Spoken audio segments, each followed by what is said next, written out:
Je vous explique, on est en direct pour streetreporters.com. Merde, on la refait, on la refait. Donc on est en direct de la gare de Lyon à Paris pour Street Reporter. Non, Reporters. Voilà.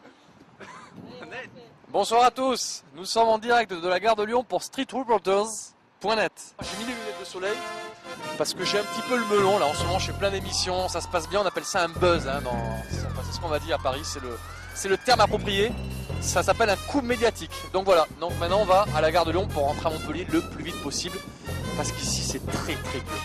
Bonjour madame, est-ce que vous pouvez m'offrir un café s'il vous plaît? Vous me l'offrez? C'est ce qu'on appelle le star system quoi. Voilà.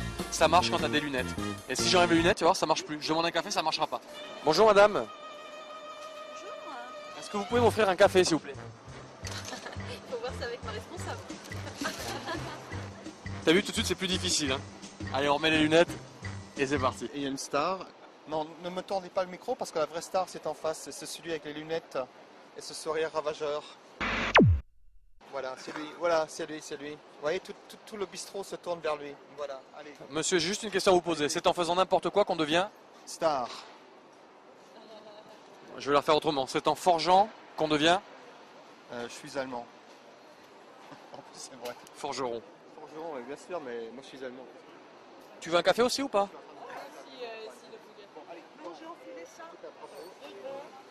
Je vous remercie. Il est pour toi. Ouais mon pote. Je te rappelle ce soir, je suis en interview. Attends, donne-moi les lunettes. 2 secondes. Ouais, je suis en interview là, je suis en interview pour streetreporters.net. Streetreporters.net. Ouais, streetreporters.net. Non, c'est pas des chèvres. C'est pas des chèvres, je te jure. Tout est né en 1999. Non mais c'est vrai, c'est pas des conneries, pourquoi tu rigoles? C'était un pari entre potes en fait, on regardait les caméras cachées de... Enfin je vais pas balancer, c'était des caméras cachées que diffusait TF1 à l'époque. Et je me suis dit putain merde, n'importe qui vraiment peut faire de la télé. Et là j'ai balancé à tous mes potes que je commencerai à faire de la télévision dans 2 jours. Ils m'ont dit mais attends, t'es qu'une belle merde et tu vas jamais rien faire. Et là j'ai un pote d'enfance qui s'appelle Steve, on peut le citer. Il m'a dit écoute, moi je t'offre mon lundi de congé, tous les lundis on arpente les rues de Montpellier à la recherche de situations insolites. Et ça a commencé comme ça, et on a commencé par prendre sa douche dans un lavage automatique. Oh putain! Oh putain!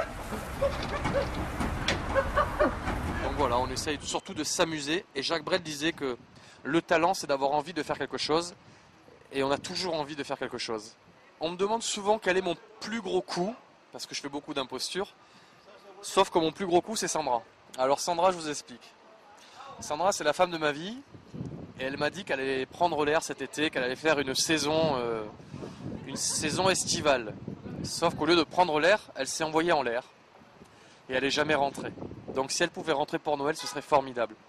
Là j'enlève les lunettes, je t'aime mon amour. Pas moi, je t'offrirai des perles de pluie venues de pays où il ne pleut pas. Je vais vous expliquer une chose. Cantona un jour a dit, en parlant du sélectionneur de l'équipe de France, qui s'appelait Henri Michel à l'époque, que c'était un sac à merde.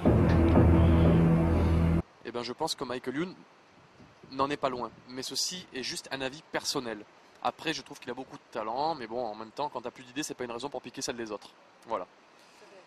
En fait, ce qui s'est passé, c'est que comme on m'invitait pas beaucoup sur les plateaux télé pour qu'on parle de ce que je faisais, j'ai décidé de m'inviter moi-même. Attends, je vais enlever les lunettes parce que ça me ressemble pas. Voilà.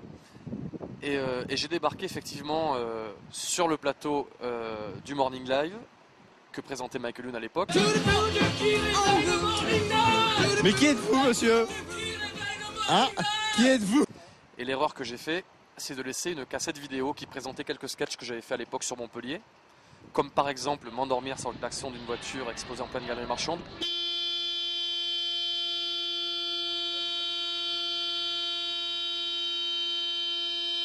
Et apparemment ça lui a plu puisqu'il s'en est vraiment inspiré, qu'il a fait la même chose 2-3 jours après, donc peut-être que c'est une coïncidence, hein, peut-être pas. Il y a De Chavannes aussi qui m'a tapé des idées. C'est vrai? On peut en parler quoi. Vas-y. Mais au lieu d'en parler, moi je vais te dire une chose. La production de Christophe de Chavannes s'appelle Coyote Production. Ouais. Voilà. Et ça, j'aime bien le dire et le redire. Si tu regardes dans le dictionnaire, la définition du coyote, ça veut dire mammifère carnivore d'Amérique du Nord, voisin du loup et du chacal. Voilà, pas besoin d'en dire plus. Chacal, tous ces chacals. Le Magloire, assez bon au niveau hypocrite. Je sais plus ce qu'il a balancé, mais du genre pur hasard. Je pense que Magloire est un mec bien, sauf qu'il est un petit peu perché, c'est tout. C'est pas lui qui m'a piqué mes idées. Hein. Non mais Magloire, non, arrêtons, on va croire que je balance et tout.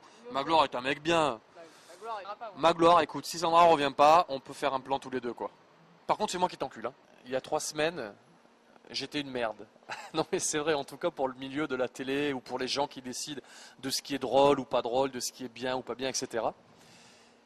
Et en fait, si tu veux, moi, au mois de juin, je suis allé voir mon cousin qui s'occupe de mon site internet, c'est le webmaster. Et le site marchait très bien, ça on le savait, mais il fallait créer un effet médiatique, ce qu'on appelle le buzz, on en a parlé tout à l'heure. Et j'avais une vidéo dans le grenier, c'est le décathlon, les Jeux Olympiques pour Pékin, parce que je suis en train de me préparer pour les JO de Pékin. C'est une info pour streetreporters.net.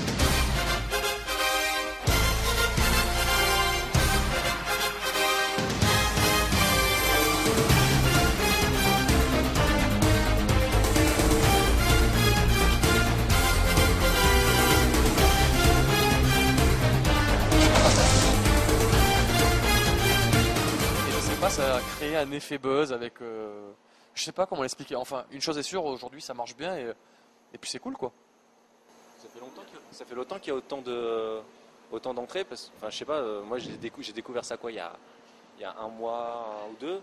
Mais j'aurais découvert ça il y a 3 ans, ça aurait été pareil, on aurait essayé de te contacter.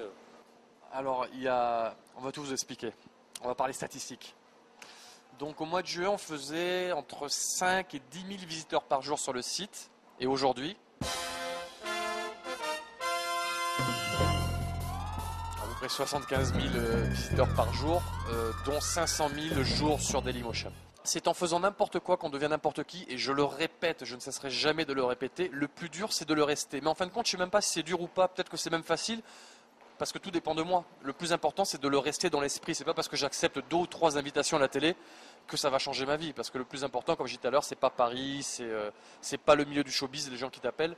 Le plus important pour moi, c'est mes potes, les matchs de foot qu'on fait le week-end, etc. Et puis voilà. Mais tu veux bosser avec la télé ou pas moi, j'ai pas envie de bosser, j'ai juste envie de m'amuser. Bon, je rappelle aux gens qui nous regardent qu'on a un train à 12h21. Donc on va tâcher de ne pas le louper, parce que le plus important, c'est d'enlever les lunettes et de retrouver une vraie vie. Voilà.